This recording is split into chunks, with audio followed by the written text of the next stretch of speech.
بسم اللہ الرحمن الرحیم۔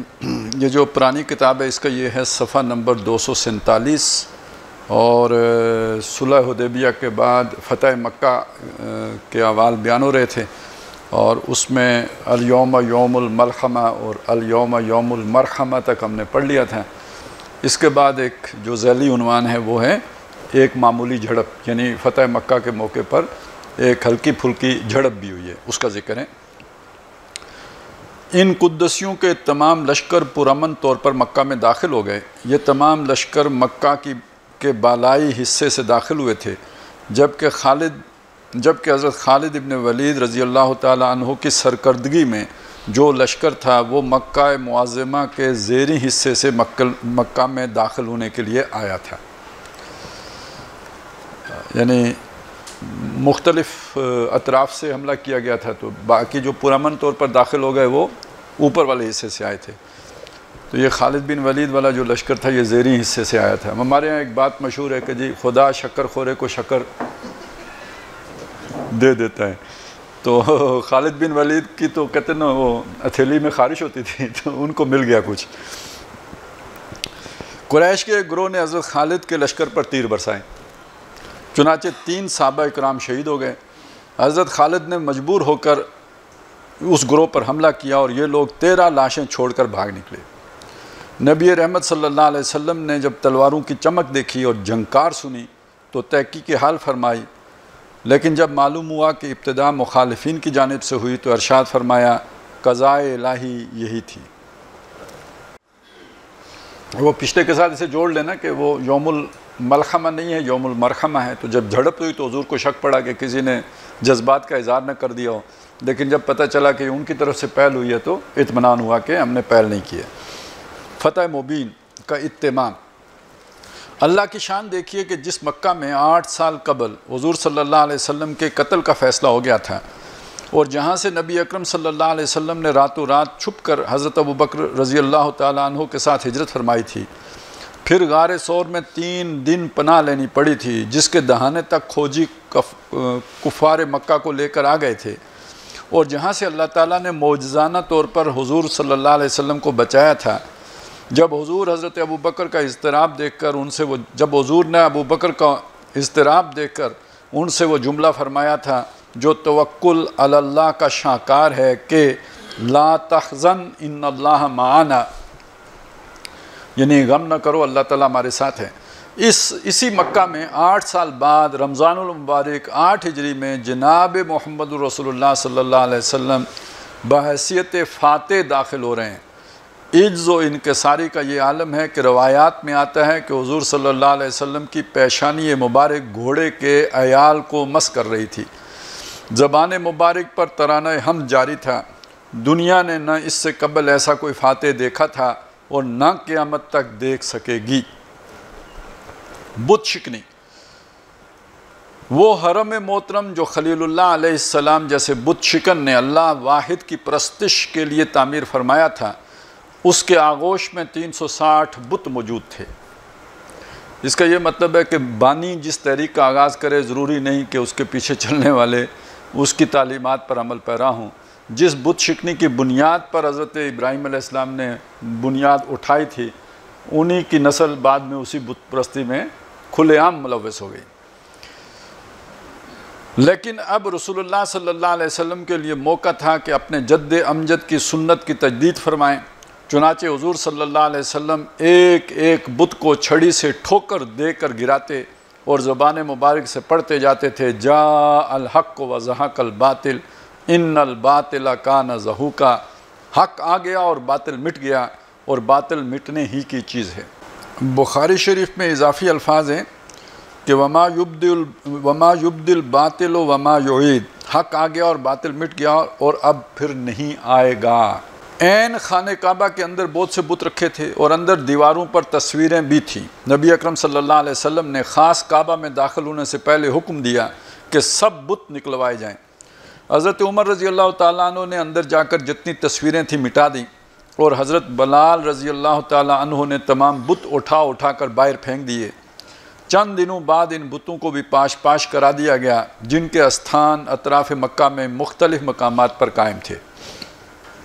اس طرح اسلام کی انقلابی دعوت توحید کی تکمیل ہو گئی، شرک اور بت پرستی کا طلسم ختم ہوا، اور شرک کی بنیاد پر جو استحصالی نظام قائم تھا اس کا استیصال ہو گیا۔ جو استحصالی نظام تھا اس کا استیصال ہو گیا۔ کون بتائے گا؟ استحصالی نظام قائم تھا اس کا استیصال ہو گیا۔ استحصالی نظام کون سا ہوتا ہے جی؟ استحصال کا لفظ بنا ہے حاصل سے، اور استحصال کا مطلب ہوتا ہے دوسرے کا حاصل خود وصول کر لینا، طلب کر لینا۔ استحصال جیسے کسی ہاں مطلب اس کا حق خود کھا جانا، مطلب اس کے حق کے درپے ہونا، مطلب گھات لگا کے بیٹھا ہونا گویا۔ اصل میں اس جو نا یہ باب استفعال ہے نا، اس کے اندر طلب پائی جاتی ہے۔ قبل یعنی قبل سامنے ہونا، استقبال کسی کے سامنے آنے کی کوشش کرنا، یا مطلب با اہتمام اس کے سامنے آنا، یہ استقبال ہو گیا نا۔ اور اسی طرح عمل سے استعمال، کسی شے کا عمل طلب کرنا، تو استسقاء پانی طلب کرنا، اور استغاثہ فریاد، یعنی کسی سے کوئی جو ہے نا یعنی مستغیث ہونا، استغاثہ یعنی کوئی فریاد کرنا کسی مقصد کو حاصل، حاجت روائی کے لیے، یہ اس باب کی خصوصیات میں سے۔ تو اب استحصال کا مطلب ہوگا جو کسی نے حاصل کی ہو شے اس پر قبضہ جمانے کی کوشش کرنا، اس کا دل میں طلب رکھنا اس کو حاصل کرنے کی۔ تو انگریزی میں ابھی مجھے کسی نے بتایا کہ میں نے کہا استحصال کا مطلب کیا، انہوں نے کہا ایکسپلائٹ کرنا۔ ایک منطق میں ہوتا ہے کہ تعریف المجہول بالمجہول، کسی مجہول شے کی تعریف ایک اور مجہول چیز سے کر دینا۔ کہتے ہیں آپ کب پیدا ہوئے تھے؟ جس دن فلانے کی بکری مری تھی۔ اور اس کی بکری کب مری تھی؟ جب میں پیدا ہوا تھا۔ تو یہ تعریف المجہول بالمجہول ہے۔ تو اسی طرح یہ جناب ایک مشکل لفظ کی تعریف اس سے زیادہ مشکل لفظ کس ہے؟ یعنی یہ دیکھیں مزدور کے لیے ایکسپلائٹیشن کا لفظ استعمال ہوتا ہے، اور وہ یہ ہوتا ہے کہ بھئی محنت مزدور کرتا ہے، خون پسینہ اس کا بہتا ہے، اور سب سے زیادہ ہارڈ ورک وہ کرتا ہے، اور کریم جو ہے نا وہ سرمایہ دار کھاتا ہے۔ تو سرمایہ دار مزدور کا ایکسپلائٹر ہے اور استحصال کرنے والا ہے۔ تو ظالمانہ نظام جہاں بھی ہوتا ہے تو ایک بات یہ جان لیں کہ وہ شرک کی بنیاد پر کھڑا ہوتا ہے، شرک اس کے ساتھ لازمی ہوگی۔ ان شرک لظلم عظیم، بے شک شرک عظیم ظلم ہے۔ تو کیوں ظلم ہے؟ ایک تو اس لیے ظلم ہے کہ جو اللہ کا حق ہے وہ بندوں میں سے کسی کو دے دیتے ہیں، تو یہ جو حق اللہ کا وہ بندوں میں سے جب کسی کو دیں گے تو پھر انسانوں کے درمیان عدل نہیں رہے گا، ظلم ہو جائے گا۔ کہ جن کے پاس اللہ کا حق آ گیا وہ چوزن ون ہو گئے، تو باقی ان کے غلام ہو گئے، کیونکہ یہ اللہ ہو گئے تو وہ جیسے یہ رب ہو گئے تو وہ ان کے عبد ہو گئے۔ تو یہ ظلم پر مبنی ہوتا ہے۔ تو دو باتیں ہو گئیں، مشرکانہ نظام ہی در حقیقت ظلم پر مبنی، اور ظالمانہ نظام در حقیقت مشرکانہ نظام ہی ہوتا ہے۔ تو اس کا ہو گیا جی استیصال، باقی سب جوں کا توں ہیں۔ ایک وہاں پہ جو ہاں تھی اس کی جگہ یہاں یہ آ گئی، یہ جو یہ ہے یہ اصل میں حمزہ تھی، تو جب حمزہ تھی تو یہ تھا اصلاً یہ لفظ اصل تھا، سمجھ آ گئی؟ تو جب یہ استحصال بنا حمزہ والا تو اب وہ یہ پڑھنا کتنا مشکل ہے نا، مطلب بندے کو سبق قرات آتی ہوں تو پڑھے استحصال ہیں، تو اس لیے انہوں عربیوں نے کہا اس کو کر دیتے آسان، تو تے کو کر دیتے ہیں تی، استیصال، اب آسان ہو گیا۔ یعنی یہ اصل میں وہ حمزہ ہی یہ میں بدلی ہے آسانی کے لیے، ہمیں پتہ تھا انہیں پنجابیوں نے بھی پڑھنا ہے تو چلیں پہلے آسان کر دیں، تو اس کو آسان کر دیا انہوں نے استیصال۔ اس کا مطلب کیا ہوتا ہے؟ دیکھیں میں نے کہا اس میں حاصل کرنے کا مفہوم، حاصل کو طلب کر لینا اور اصل کو طلب کر لینا۔ اصل کو طلب کرنے کا مطلب جڑ کو طلب کر لینا، یعنی جڑ کاٹ دینا۔ تو استحصالی نظام کا استیصال ہو گیا، ظالمانہ نظام کی جڑ کٹ گئی۔ دیکھیں اتنی سادی بات تھی، اتنی مشکل کر کے لیکن فائدہ یہ ہوتا ہے جب مشکل بات آپ کسی کو سمجھاتے ہیں پھر بھولتی نہیں ہے۔ آسان بات جو آپ کو بتائی جائے وہ جلدی بھول جاتی ہے، مشکل بات جلدی قابو نہیں آتی، آ جائے تو